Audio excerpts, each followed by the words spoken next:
నమస్తే welcome to our channel నేను మిషాల్ని Telangana BRS మాజీ మంత్రి కేటీఆర్ అరెస్ట్ అని మనకి వార్తలైతే పెద్ద ఎత్తున ప్రచారం జరుగుతుంది. మరి ముఖ్యంగా చూసుకుంటే ఫోన్ ట్యాపింగ్ ఎవరైతే చేశారో వాళ్ళు ఈరోజు 5గురు విచారణ అయితే జరిపిస్తున్నారు. మరి ముఖ్యంగా చూసుకుంటే ఇటు షర్మిల గారు కావచ్చు, చంద్రబాబు నాయుడు గారు కావచ్చు, లోకేష్ గారు కావచ్చు, వీళ్ళ మీద ఫోన్ ట్యాపింగ్ చేసి విచారణ జరిపిస్తున్నారని మనకు వచ్చిన సమాచారం. తర్వాత ఈ విచారణలో వాళ్ళు ఏం సమాధానం చెప్తారో తెలుసుకోబోయింది. స్టూడియోలో ఉన్నారు పొలిటికల్ అనలిస్ట్ శ్రీలీల గారు ఉన్నారు. వారిని అడిగి కొన్ని విషయాలు మనం తెలుసుకుందాం. నమస్కారం మేడం. నమస్తే. కానీ ఇటు బీఆర్ఎస్ నేత మాజీ మంత్రి కేటీఆర్ అరెస్ట్ అని మనకు పెద్ద ఎత్తున ప్రచారం జరుగుతుంది. మరి ముఖ్యంగా చూసుకుంటే హరీష్ రావు అస్వస్థతకు గురయ్యారని మనకు వచ్చిన సమాచారం.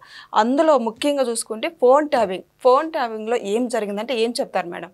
ఇక్కడ నిజంగా రాజకీయాలు ఏ స్థాయికి దిగజారిపోయాయి, ఎంత నీచానికి వీళ్ళు పాల్పడుతున్నారు అంటే వేరొకరు ఫోను మనం ట్యాపింగ్ చేస్తే మామూలుగా అయితే ఏం జరుగుతుంది అంటే ఎవరైనా క్రిమినల్స్ వాళ్ళ మీద ఒక నిఘా ఉంచి, అది కూడా సెంట్రల్ గవర్నమెంట్ నుంచి వాళ్ళ దగ్గర నుంచి పర్మిషన్ తెచ్చుకొని అప్పుడు వాళ్ళు ట్యాపింగ్ చేయడానికి కూడా కుదురుతుంది. కానీ ఇక్కడ వీళ్ళు చేసింది ఏంటంటే కోట్లాది రూపాయలు డబ్బులు పోసి ఇతర దేశాల నుంచి ఆ పరికరాలను తెప్పించి మళ్ళీ ఈ స్కామ్లో ఉన్నదంతా ఎవరంటే ఐఏఎస్లు ఐపీఎస్లు. ఇక్కడ కరెక్ట్గా వైఎస్ఆర్సీపీ పార్టీకి, ఇక్కడ బీఆర్ఎస్ఆర్ టీఆర్ఎస్ఆర్ అర్థం కానీ ఈ పార్టీకి దగ్గర పోలికలు. అంటే ఇద్దరు కూడా రాహు కేతువుల్లాగా చంద్రబింబాన్ని ఏ విధంగా అతలాకుతలం చేసి ఎలాగైనా సరే రాష్ట్రాన్ని విధ్వంసం పాలు చేయాలని ఎన్నో కుట్రలు కుతంత్రాలు, చివరికి ఆయన అక్రమంగా అరెస్టు చేసే స్థాయికి వీళ్ళు దిగజారిపోయారు. మనం చూసాం గతంలో ఎన్ని రకాలుగా కుట్రలు పన్నారు, ఎన్ని విధాలుగా రాష్ట్రాన్ని అంటే ఇక్కడ హైదరాబాద్ అభివృద్ధి చెందాలంటే ఏపీని ఏదో విధంగా చేయాలి, అక్కడ జగన్మోహన్ రెడ్డి దాచుకోవాలంటే మరి అక్కడ ప్రజల్లో చైతన్యం రాకూడదు. వీళ్ళు ఏదైతే క్వశ్చన్ చేస్తే తీసుకెళ్లి లోపలేస్తే పనిచేశారు ఆ రోజున అరెస్టులో, మరి ఆ విధంగా చేసినప్పుడు ఎవరు కూడా బయటికి రాలేకపోయారు, అజ్ఞాతంలోకి కూడా వెళ్ళారు చాలామంది. ఇవన్నీ చూసుకుంటూ ఉంటే ముఖ్యంగా ఈ రోజున ఈ ఫోన్ ట్యాపింగ్ చూస్తే మరి ముఖ్యమంత్రిగా ఎవరైతే రేవంత్ రెడ్డి గారు రాకముందే చెప్పారు, నేను ఖచ్చితంగా చెప్తున్నాను ఫోన్ ట్యాపింగ్ జరిగింది, వీళ్ళందరూ కూడా దోషులుగా ఉన్నారు దీంట్లో ఆయన చెప్పినప్పుడు అవన్నీ కూడా రాజకీయంలో సర్వసాధారణం, ఏదో ఆరోపణలు చేస్తున్నారు అని అనుకున్నారు. కానీ ఈ రోజున ఒక్కొక్కటి నిజం బయటకు వస్తుంటే ఒక్కొక్కరికి అమ్మ బాబోయ్ ఏంటి ఇంత దారుణానికి పాల్పడ్డారా, అక్కడ నారా చంద్రబాబు నాయుడు గారిది, లోకేష్ గారిది, అచ్చెన్నాయుడు గారిది, ఎవరైతే వీళ్ళ ఫ్యామిలీకి మరి చంద్రబాబు నాయుడు గారికి ఫైనాన్షియల్ సపోర్టర్స్ ఉంటారో వాళ్ళకు కూడా బెదిరించి ఎక్కడా కూడా డబ్బులు ఇవ్వటానికి వీల్లేదన్నట్లుగా వీళ్ళ అరాచకం ఎంత నీచం అంటే వీళ్ళు ఇంతకంటే దిగజారిపోవటం ఇంకా ఏ విధంగా వీళ్ళని భాష ఉపయోగించాలో కూడా అర్థం కాని పరిస్థితి. ఈ రోజున చూస్తుంటే ఎంత చేసి కేటీఆర్ అనే మాటలో అరెస్ట్ చేస్తే 15 రోజులు లోపలేస్తారు ఏంటంటే అని మాట్లాడే విధానం అంటే అరెస్ట్కి సిద్ధం అవుతున్నారా లేకపోతే బెదిరిస్తున్నారా, మేకపోతు గాంభీర్యం చూపిస్తున్నారంటే మేకపోతు గాంభీర్యమే చూపిస్తున్నారు. అరెస్ట్ అయిన వాళ్ళందరూ కూడా సీఎం అవుతారని చెప్పేసి అపోహలో ఉండి తప్పులు చేసి తప్పుడు రాజకీయాలు చేసి ఇట్లాంటి తప్పుడు పనులు చేసిన వాళ్ళని వదిలిపెడతారంటే పొరపాటును కూడా వదిలిపెట్టరు. ఈ రోజున చూస్తే హరీష్ రావు అస్వస్థత, మరి అతనే డ్రామా ప్లే చేస్తున్నాడని చెప్పేసి ప్రజల నుంచి వస్తున్న వాదనలు ప్రజలు ఎవరు కూడా యాక్సెప్ట్ చేయట్లేదు, ఎక్కడ కూడా జాలి చూపించట్లేదు, కరుణ చూపించట్లేదు. ఎంతమంది ఫ్యామిలీలను వీళ్ళు నిర్దాక్షిణంగా విడగొట్టారు. గతంలో చూసాం ఎన్నో ఎన్నో ఎన్నో విధాలుగా వీళ్ళు ఇష్టానుసారంగా రాష్ట్రాన్ని సర్వనాశనం చేసిన జగన్మోహన్ రెడ్డికి సహాయ సహకారాలు అందించారు. ఈరోజు షర్మిల గారు అడుగుతున్నారు ఎవరు చేశారు, అసలు ప్లాన్ ఏంటి, ఎవరు ఇట్లా చేశారు, ఫోన్ ట్యాపింగ్ చేయాల్సిన అవసరం ఏముందానని ఈరోజు అమ్మ అడుగుతుంది. ఏంటంటే ఆవిడ దగ్గర కూడా కొంత సమాచారం ఉంది, ఆవిడ కూడా దానికి తగ్గ ఆవిడ అనుచరుణ్ణి వీళ్ళు బలవంతంగా తీసుకెళ్ళి ఆయన్ని కూడా ఏ విధంగా భయభ్రాంతులు గురి చేశారు అనేది మరి అప్పుడే ఆవిడకి తన ఫోన్ ట్యాపింగ్ అవుతుందని కనిపెట్టి దానికి సంబంధించిన కొన్ని ఆధారాలు కూడా ఆవిడ దగ్గర ఉండటం జరిగిందని ఇది ఈ రోజున మనకు వినిపిస్తున్నాం.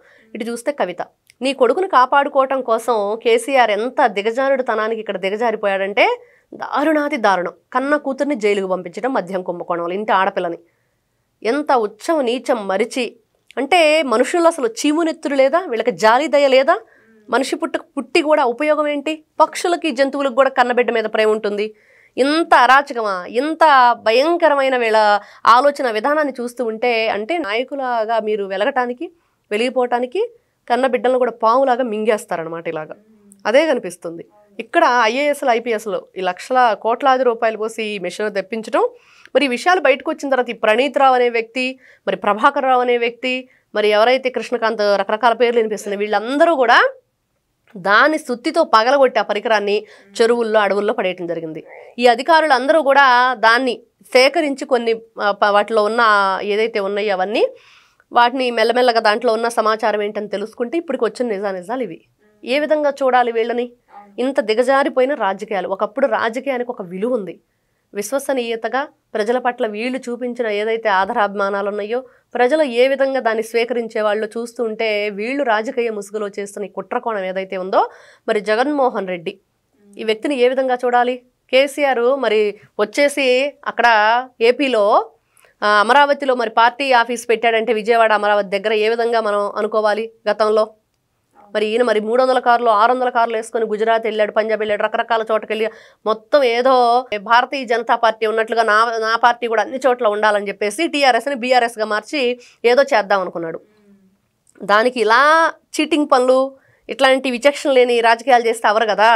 ప్రజల్లో నమ్మకం కావాలి, ప్రజల నమ్మకం కోల్పోకుండా మీ పరిపాలన కావాలి. ఇట్లాంటి చీటింగ్ ఇవన్నీ ఫోన్ ట్యాపింగ్ లాంటి విషయాలు చూస్తూ ఉంటే నిజంగా ఎంత జుగుప్సాకరంగా ఉంది వీళ్ళ ఆలోచన విధానం. ఇప్పుడు షర్మిల గారిని చూసుకుంటే అతని ఆస్తి విషయంలో బయటకు నెట్టేశాడు. ఇప్పుడు తల్లిదండ్రి పంచిస్తే ఇద్దరు సమానంగా తీసుకోవటం, మరి దాని పట్ల వాళ్ళకి గౌరవించి మరి వీళ్ళు ఎక్కడ కూడా వివాదాలు లేకుండా వెళ్ళిపోతారు. ఎక్కడైనా ఎకరం పొలం ఉన్నాళ్ళు కూడా ఈ రోజున చూస్తే వీళ్ళు కోట్లాది రూపాయల ఆస్తులు. మరి ఏమన్నా రాజశేఖర రెడ్డి ఏమన్నా అక్రమ సంపాదనే కదా అదంతా? ఆయన సక్రమంగా ఎక్కడ సంపాదించాడు అందరికీ తెలుసు. లేపాక్షి ఏంటి, బ్రాహ్మణి ఏంటి, భూములన్నీ ఏంటి, ఈ గొడవ ఏంటి, ఎలా వచ్చినాయి? ఈ రోజున సండూరు పవర్స్ కానీ సరస్వతి పవర్స్ భూములు కానీ ఇవన్నీ ఏ విధంగా మనం చూస్తూ ఉంటే ఒక్కొక్కటి మరి ఈ రోజున అక్రమ సంపాదనని వీళ్ళు పంచుకోవటంలో మళ్ళీ తేడాలు. మరి ఆవిడ ఫోన్ ట్యాపింగ్ చేయటం, మరి ఆవిడ రాజకీయాల్లో ఉండటానికి వీల్లేదని ఈయన ఆదేశాలు.